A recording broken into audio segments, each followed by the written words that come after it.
On demande au gouvernement de sortir de cette logique mortifère qui est celle de la croissance économique à tout prix. On ne veut pas que nos gouvernements agissent sur l'écologie par-ci par-là avec un plan vélo par-ci qui est par ailleurs intéressant. On veut que l'écologie, ça rentre dans le logiciel de gouvernement de Emmanuel Macron, de son gouvernement et de l'ensemble de la société. On veut que ça devienne une évidence, que l'ensemble des décisions politiques, l'ensemble des secteurs de production et de consommation soient compatibles avec le combat contre la crise écologique et contre le dérèglement climatique. Jamais, on ne pourra jamais dissocier la question écolo de la question sociale. Partout en France, y compris à Paris, aujourd'hui on a des milliers de personnes, de jeunes, qui font grève. Et on fait grève parce qu'en fait on a vécu un été assez dramatique au rythme des conséquences du réchauffement climatique. On s'est adapté à la température chaude, on s'est adapté à la canicule, on a réduit notre consommation d'eau, on a souffert de la sécheresse, on a vu les conséquences du réchauffement climatique aussi dans le monde entier, au Pakistan, en Somalie. Et là, on ne pouvait pas retourner en cours comme si de rien n'était. On dit aux dirigeants et dirigeantes économiques, les chefs d'entreprise notamment, stoppez cette logique où vous voulez à tout prix produire pour gagner plus et augmenter vos actionnaires et augmenter la force de frappe de votre entreprise. Nous, ce qu'on veut, c'est vivre, c'est avoir des entreprises qui sont compatibles avec le dérèglement climatique et on a absolument besoin que les entreprises changent leur façon de produire pour sortir de la logique du produit. Les gouvernements doivent les accompagner, les gouvernements doivent les forcer à changer. Le gouvernement, c'est son rôle de dire dans l'intérêt général, dans l'intérêt de notre jeunesse, qui ne peut déjà pas profiter de l'insouciance liée à son âge à cause de la crise climatique, les entreprises doivent avoir une action écologique et doivent avoir un impact neutre sur l'environnement.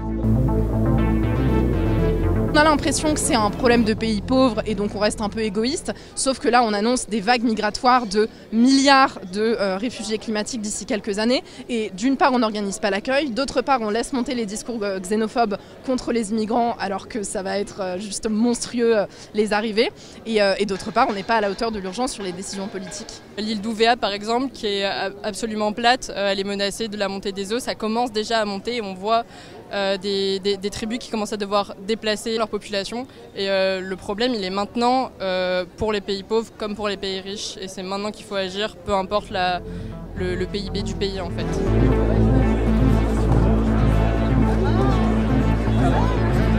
On sait qu'être étudiant, c'est être précaire et on sait très bien qu'être précaire, c'est être les premiers à trinquer du dérèglement climatique. Et ça, on le voit dans nos logements, où ça fait quand même plusieurs années que ça dure, que se chauffer en tant qu'étudiant, c'est vraiment la grosse galère. Que les préconisations qu'on a, c'est acheter de pulls, mettre plus de couettes pour pouvoir dormir correctement.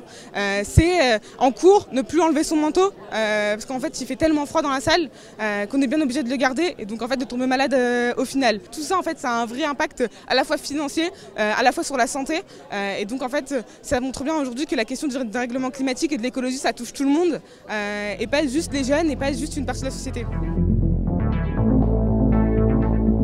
Dans notre génération, il y a quand même une prise de conscience dans le sens où dans notre lycée, il y a de plus en plus de gens qui se mobilisent. Là, par exemple, il y a le double de personnes qui sont venues de notre lycée à la manifestation par rapport à la dernière fois. Moi, je fais partie de ces nouvelles personnes. Et aussi, je pense que vu qu'on est la génération qui sera le plus touchée à l'avenir, en fait, on est un peu obligé de s'en rendre compte vu que c'est constamment dans les médias et c'est vraiment dur à ignorer.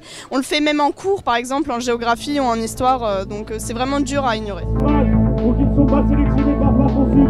Vous allez les embaucher, les recruter pour former. Nous on pense qu'aujourd'hui on a besoin de créer des emplois pour lutter contre le réchauffement climatique aussi.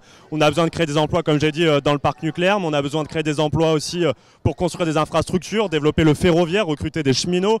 On a besoin de recréer des services publics de proximité. Ce sont tout ça qui nous permettra de lutter contre le réchauffement climatique. Donc nous on demande aujourd'hui une politique volontariste de création d'emplois et deuxièmement que l'emploi puisse bien payer, qu'on puisse vivre dignement de notre travail. Parce que c'est aussi ça qui permettra demain de répondre à l'impératif écologique, c'est de créer des emplois aussi dans la transition énergétique comme on le demande depuis longtemps, sur le nucléaire mais sur tout un tas de domaines également. Plus chaud que le climat, on est plus chaud, plus chaud, plus chaud que le climat, on est plus chaud, plus chaud, plus chaud que le climat.